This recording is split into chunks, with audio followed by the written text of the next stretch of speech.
क्या आप जानते हैं इंडिया का फोर्थ अमेंडमेंट एक्ट जो कि 1955 में हुआ था सिर्फ एक लीगल चेंज नहीं था बल्कि सोशल जस्टिस की तरफ एक बड़ा कदम था।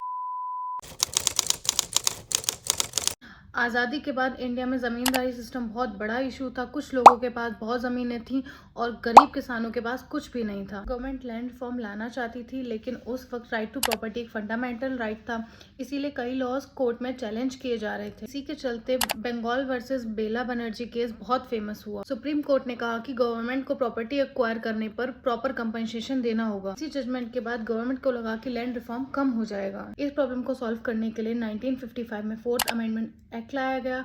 आर्टिकल 31 में कुछ चेंजेस हुए और गवर्नमेंट को पब्लिक पर्पस के लिए प्राइवेट प्रॉपर्टी एक्वायर करने की पावर दी गई। साथ ही 9 शेड्यूल का स्कोप बढ़ाया गया और लैंड रिफॉर्म से जुड़े सभी लॉज ऐड किए गए कि कोर्ट उन्हें इजीली अनकॉन्स्टिट्यूशनल डिक्लेयर ना कर सके। शंकरी प्रसाद केस एक और इम्पोर्टेंट केस था जिसमें सुप्रीम कोर्ट ने पार्लियामेंट की कॉन्स्टिट्यूशनल अमेंडमेंट पावर को अपहोल्ड किया था। ये जजमेंट उस टाइम कॉन्स्टिट्यूशनल कॉन्फ्लिक्ट को दिखा रहा था। ये अमेंडमेंट इंडिया के सोशलिस्ट विजन को सपोर्ट करता था, जिसका main focus wealth distribution and economic equality पर था। बाद में 1978 में 44th अमेंडमेंट एक्ट के थ्रू राइट टू प्रॉपर्टी को फंडामेंटल राइट से हटा के लीगल राइट बना दिया गया। आपको क्या लगता है, गवर्नमेंट को सोशल इक्वालिटी के लिए प्राइवेट प्रॉपर्टी राइट्स पर रिस्ट्रिक्शंस लगाने का अधिकार होना चाहिए?